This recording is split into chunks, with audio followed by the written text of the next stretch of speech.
अस्सलामुअलैकुम एवरीवन, कैसे हैं आप सब लोग। आई होप कि सब ठीक ठाक होंगे और खैरियत से होंगे। अल्हम्दुलिल्लाह अल्हम्दुलिल्लाह मैं भी खैरियत से हूँ और आप लोगों की तरह ही लाइफ को एंजॉय कर रही हूँ।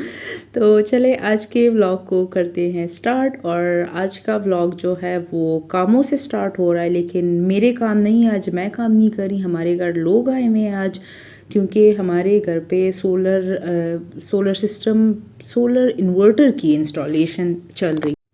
लास्ट ईयर हमने एक इन्वर्टर इंस्टॉल कराया था, जो कि वाइट वाला और साथ में जिसमें रेड रेड लाइट्स ब्लिंक कर रही है, ये वाला सिस्टम लास्ट ईयर इंस्टॉल हुआ था। और उसके बाद जो है अब हम एक नया सिस्टम इंस्टॉल कर रहे हैं। और इसके अलावा जो ग्रीन मीटर, आई थिंक उसको ग्रीन मीटर ही कहते हैं, तो वो भी इंस्टॉल होना है। और इससे क्या होगा कि नेट मीटरिंग होगी, लाइक हम वापडा की इलेक्ट्रिसिटी को यूज़ नहीं करेंगे, बल्कि हम खुद अपनी जनरेट करेंगे। अगर मैं आपको अपनी सोसाइटी का एक व्यू दिखाऊं तो हर एक घर पे इतने बहुत सारे सोलर पैनल्स लगे हुए हैं, ऐसा लगता है कि सब ने जहाज़ के लिए रनवेज बनाए हुए हैं। तो इसके अलावा सोलर पैनल्स के अलावा जो है वो कोई और ऑप्शन ही नहीं है लोगों के पास अब, क्योंकि एक तो पाकिस्तान में इलेक्ट्रिसिटी कॉस्ट बहुत हाई है, इसके अलावा अनरिलायबल पावर सप्लाई होती है, किसी भी वक्त लाइट चली जाती है और अपनी मर्ज़ी से वापस आ जाती है। इसके अलावा जो है वो हम ऐसी कंट्री में रहते हैं जहाँ पे ढेरों ढेर सनलाइट है हमारे पास। तो अच्छी बात यही है कि हम इस सनलाइट को यूटिलाइज़ करें और इसका फ़ायदा उठाएं। और ना सिर्फ शहरों में बल्कि इवन आप गाँव भी चले जाए ना, तो हर घर के ऊपर सोलर पैनल्स लगे हुए। अच्छा, हमारे एरिया में तो लोड शेडिंग नहीं के बराबर है, यानी बिल्कुल नहीं होती यहाँ पे लोड शेडिंग। लेकिन गांव और दूसरी जिन जगहों पे लोड शेडिंग बहुत ज़्यादा है, तो वहाँ के लिए तो ये बेस्ट चीज़ है। बस अच्छी बात है कि सब लोग सोलर एनर्जी पे शिफ्ट हो जाएं और वापडा को कोई घास ही ना डाले, कि इनको ज़रा पता चले। फिर हम लोग जब गांव जाते हैं तो वहाँ पे लोगों के बिल्स लाइक 40,000 और 35,000 ऐसे बिल्स आते हैं, और यकीन करें उनकी लाइट पूरा पूरा दिन, दो दो दिन तक लाइट नहीं होती।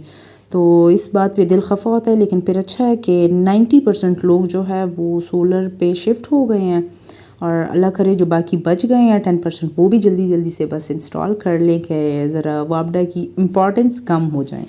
अगर हम देखें तो नॉट ओनली इलेक्ट्रिसिटी बल्कि हर चीज़ की प्राइसेस हाई हैं, और ये 40, 35, 50,000 का बिल आना कोई बड़ी बात नहीं है। बट पावर सप्लाई भी तो होनी चाहिए ना, यानी गांव, रूरल एरियाज़ में और डिफरेंट इवन सिटीज़ में भी पूरा पूरा दिन लाइट नहीं होती, स्टिल इतने ज़्यादा बिल्स आते हैं। तो ये ज़रा अजीब बात है। बाहर ये लोग ये काम कर रहे थे, सो आई थॉट कि मैं ज़रा अंदर डस्टिंग कर लेती हूँ। और जैसे ही मैं सोफ़े के करीब आई, मुझे जो चीज़ दिखी ना, बस उसके बाद तो मुझे हार्ट अटैक आते आते रुक गया था। और शुक्र है कि यहाँ पे ये चीज़ खुद नहीं थी, जस्ट उसका निशान था।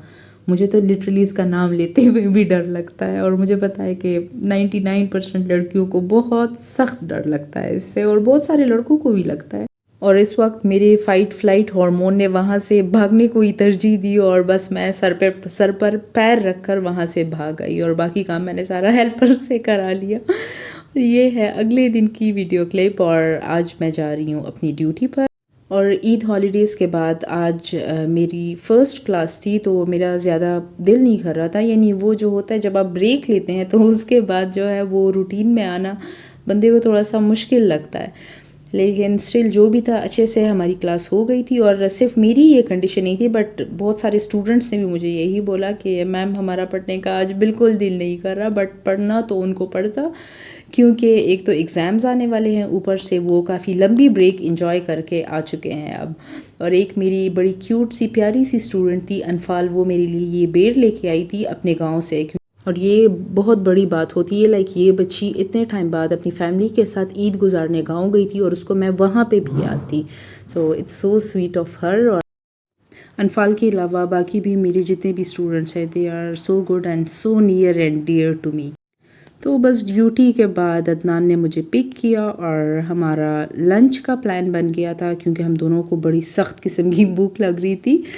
और इस वक्त था भी लंच का टाइम, लाइक 1 बजे या 1:30 का टाइम था ऑलमोस्ट। तो बस हम लोग रिंग रोड साइड पे जो चीफ है यहाँ पे आ गए थे, क्योंकि आजकल यूनिवर्सिटी रोड पे बहुत ज़्यादा रश है, और 1-2 दिनों से तो बड़े ज़्यादा प्रोटेस्ट भी हो रहे हैं। एक तो इसराइल के अगेंस्ट भी स्ट्राइक्स और प्रोटेस्ट वगैरह चल रहे हैं, और दूसरा ये है कि गवर्नमेंट ने सारे हॉल्स को, प्राइवेट स्कूल्स और कॉलेजेस के हॉल्स को ख़त्म कर दिया है और सब जो है अब गवर्नमेंट स्कूल में जाके एग्ज़ाम्स वगैरह देंगे। तो उसके अगेंस्ट आज के दिन ग्लोबल स्कूल या कॉलेज के स्टूडेंट्स का कोई स्ट्राइक या प्रोटेस्ट है तो उन्होंने पूरा यूनिवर्सिटी रोड ब्लॉक किया हुआ था और board of intermediate and secondary education की जो बिल्डिंग है उसके सामने वो सब बैठे हुए थे। तो बस हम इसलिए वहाँ जाने से ज़रा वहाँ जाना प्रेफर नहीं करते। तो क्योंकि अब तो सारे रेस्टोरेंट्स रिंग रोड पे भी है तो यहाँ पे ज़्यादा ट्रैफिक वगैरह नहीं होती, तो हम लोग इसी साइड पे आ जाते हैं। और चीफ आके हमें एक और सरप्राइज़ मिला, यहाँ पे स्कूल के बच्चों को पिकनिक पे लाए हुए थे और इतने प्यारे प्यारे बच्चे थे एंड वो हमें देख के ऐसे खुश हो रहे थे, पता नहीं हम उनको क्या लग रहे थे यहाँ पे।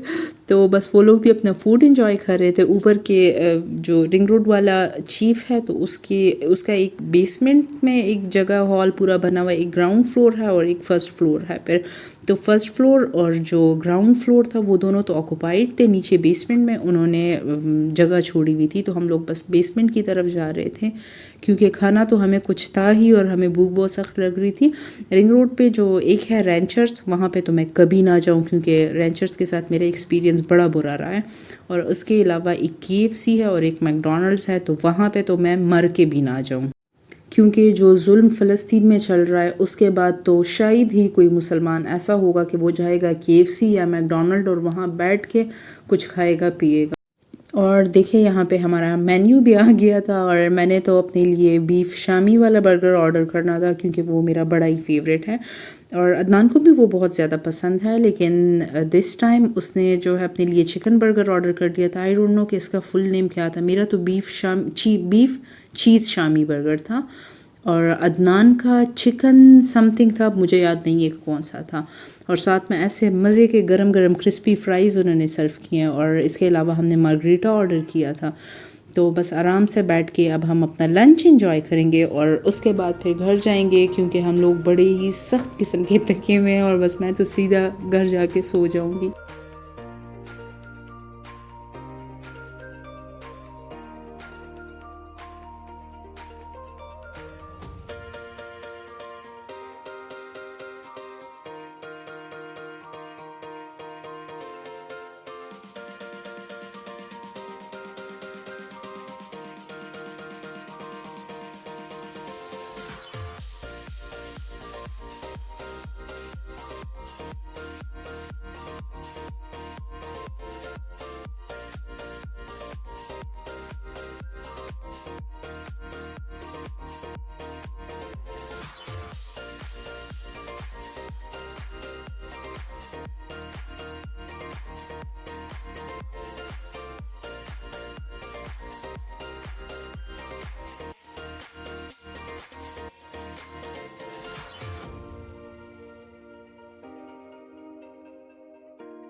अपना लंच एंजॉय करने के बाद बस हम लोग यहाँ से निकलने ही वाले थे और मुझे बड़ा रिग्रेट हो रहा था कि काश मैं थोड़ी देर और ऊपर जो बच्चे थे उनके साथ रह लेती।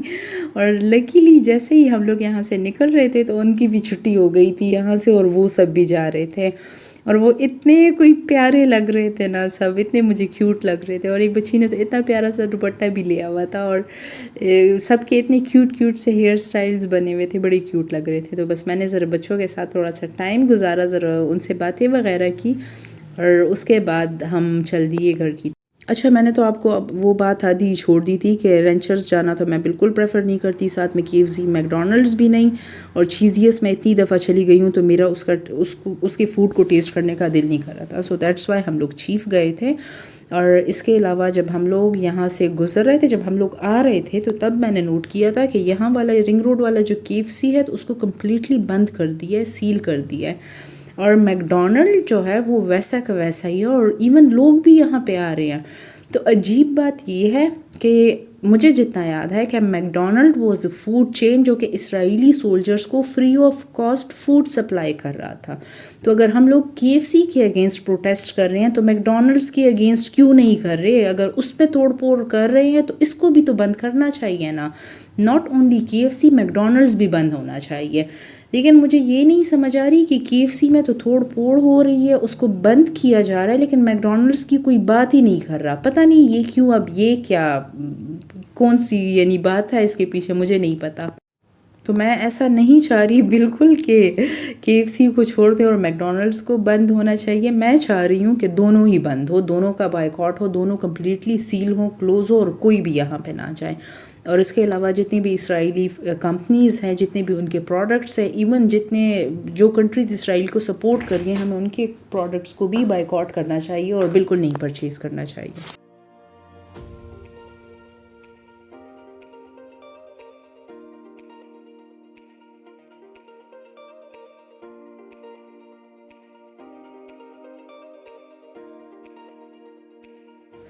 तो लंच के बाद हम लोग सीधा घर आ गए थे क्योंकि हम लोग इतने थके हुए थे। मैंने थोड़ा सा रेस्ट किया, नमाज़ पढ़ी, थोड़ा फ्रेश हो गई थी। उसके बाद मैं सोकर जब मैं उठी तो असर का टाइम था, दोबारा से मैंने नमाज़ पढ़ी और उसके बाद मैं लॉन में आ गई थी क्योंकि आजकल इतनी ज़्यादा हवाएं चल रही है और इतनी डस्ट उड़ रही है ना, बारिश नहीं है और डस्ट, इस वजह से डस्ट बहुत ज़्यादा है, तो उससे सारे प्लांट जो है उनके कलर से ही फेड हो गए हैं, ख़राब हो गए हैं। तो बस मैं बाहर आ गई थी कि चलो मैं लॉन में ज़रा पानी भी डालती हूँ और इसके अलावा मैं सारे प्लांट्स को ज़रा इनके पत्तों को वॉश कर लूँगी ताकि ये प्यारे प्यारे और ग्लॉसी से लगें। और हमारे लॉन में इस सीज़न में इतने कोई प्यारे प्यारे मज़े मज़े के हर कलर के रोज़ेज़ लगे होते हैं और बहुत मज़ा आता है लॉन में बैठने का। और मुझे तो ये अच्छा लगता है इवनिंग टाइम में कि मैं आके ज़रा इन पौधों को पानी डालूं और वो मिट्टी की जो खुशबू होती है ना, तो मुझे वो बहुत पसंद होती है। रोज़ेज़ लगते तो बड़े अच्छे हैं लेकिन इनके साथ एक मसला होता है, ये नहीं, जैसे ही थोड़ी सी गर्मी होती है या इनको धूप ज़रा ज़्यादा लगती है ना, तो बस इनके पेटल सारे गिरना शुरू कर देते हैं।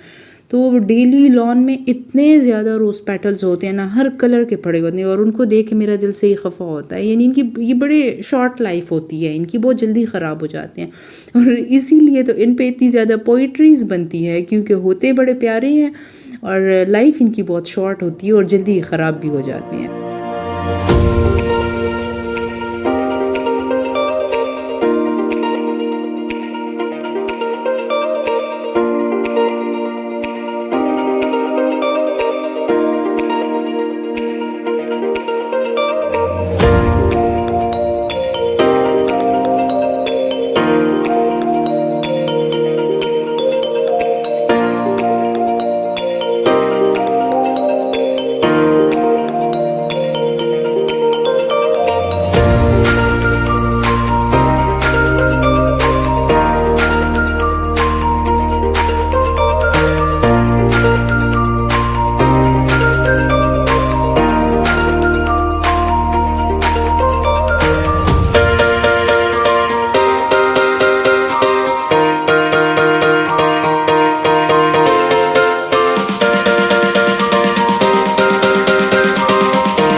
अच्छा, कुछ दिन पहले जो है मैंने इस जगह पे जहाँ पे अभी मैं पानी दे रही हूँ, तो यहाँ पे मैंने धनिया और पुदीना लगाया था और जब मैं पुदीना लगा रही थी तो उसके साथ रूट्स नहीं थे। तो स्टिल अम्मी, मेरी जो मदर इन लॉ है, तो उन्होंने मुझे कहा था कि अगर तुम ऐसे भी इनको कट कट करके लगा दो तो स्टिल वो ग्रो कर जाएंगे। और मैंने पहली दफ़ा ऐसे लगाया, वरना मैं हमेशा रूटेड लगाती होती हूँ। तो जब वो मैंने लगाया तो उसमें से कुछ तो ख़राब हो गए, वो ग्रो नहीं कर पाए, लेकिन मैं आज देख रही थी, आज नोट कर रही थी, तो एक जो है उसने छोटे छोटे से लीव्स उसके निकलना शुरू हो गए हैं। तो मुझे देख के बड़ी खुशी हुई है कि अच्छा, बग़ैर रूट्स के भी पुदीना ग्रो कर जाता है अगर आप उसको मॉइस्ट, अगर वो सॉइल उसकी ज़रा मॉइस्ट हो और उसको प्रॉपर फर्टिलाइज़र आप दें, न्यूट्रिएंट्स दें, तो वो इवन विदाउट रूट्स भी ग्रो कर जाता है।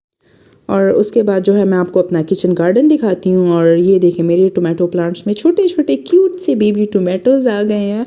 अच्छा, ऐसा था कि 1-2 दिन मैंने ज़रा इन पे ध्यान नहीं दिया। मैं वैसे इनके फ्लावर्स पिंच कर देती हूँ, उससे क्या होता है कि प्लांट की ग्रोथ अच्छी होती है ना। स्टार्ट के जो फ्लावर्स होते हैं उनको आप हटा देते हैं, जैसे मैं अभी कर रही हूँ। तो 1-2 दिन, जस्ट हार्डली 2 दिन ही मेरा इन पे ध्यान नहीं गया और जब मैं आई हूँ तो इन्होंने ये कारनामे किए हुए थे। इन्होंने टमाटर भी उगा लिए थे। अब मेरा दिल नहीं कर रहा था इन टमाटरों को हटाने का, तो इनको मैंने ऐसे ही छोड़ दिया और जो बचे हुए फ्लावर्स थे वो सारे मैंने इनके पिंच कर दिए, क्योंकि अगर फ्लावर्स रहेंगे तो और ज़्यादा टमाटर आएंगे और अगर ज़्यादा आएंगे तो उससे क्या होगा कि प्लांट की ग्रोथ स्टंटेड रह जाएगी, वो मज़े का ग्रो नहीं करेगा।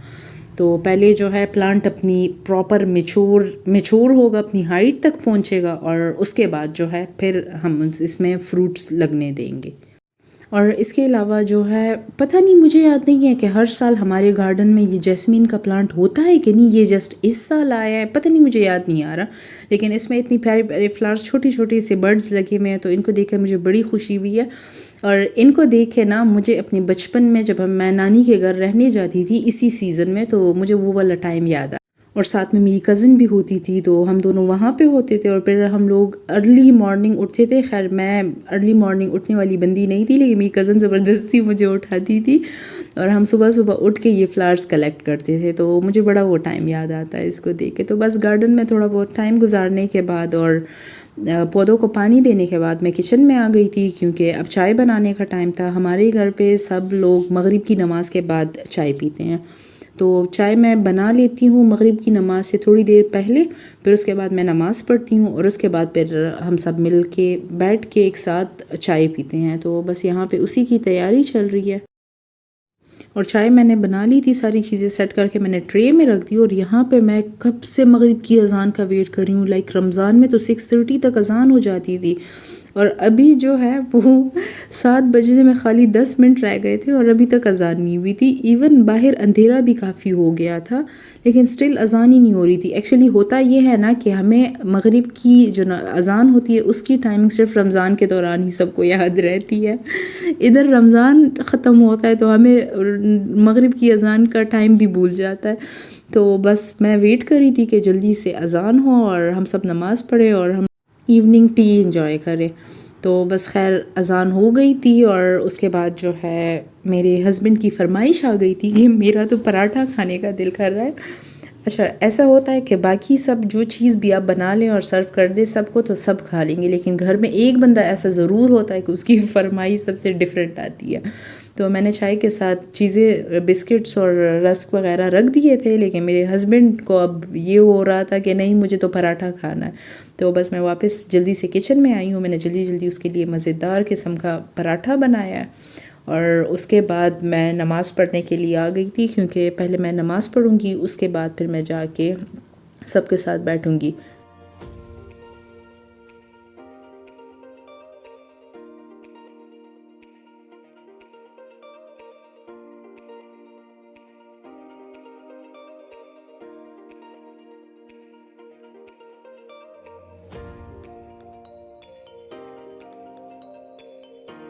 तो सबके साथ थोड़ा सा टाइम स्पेंड करने के बाद और गपशप लगाने के बाद आई केम टू माई रूम और यहाँ आके मैं बड़ी खुश हो गई थी, क्योंकि अदनान मेरे लिए न्यू वाटर बॉटल लेके आए हुए थे। मैंने कुछ दिन पहले उनसे कहा था कि मुझे इस समर एक न्यू वाटर बॉटल चाहिए, लेकिन मेरी खुशी ज़्यादा देर तक नहीं रही। जैसे ही मैंने बॉक्स खोला मेरा मूड एकदम ख़राब हो गया, क्योंकि वो अजरक प्रिंट वाली बॉटल थी। मुझे यानी कपड़ों तक तो ठीक है, लेकिन बॉटल पे अजरक प्रिंट अब कौन करता है। राइट नाउ मैं आपको ज़रूर इंटरप्ट करूंगा। इतना कलरफुल बॉटल मैंने आपको गिफ्ट किया है और फिर भी आपको प्रॉब्लम हो रही है। नहीं ना, मुझे नहीं पसंद कलरफुल। नॉर्मली गर्ल्स को खूबसूरत कलरफुल चीज़ें सूट करती हैं, तुम्हें क्यों नहीं पसंद? ठीक है, नहीं कपड़ों के मामले में तो ठीक है, कलरफुल शॉल बंदा पहन लेता है, इवन बैग जैकेट तक भी ठीक है, लेकिन अब बॉटल कौन कैसी कलरफुल लेके फिरता है।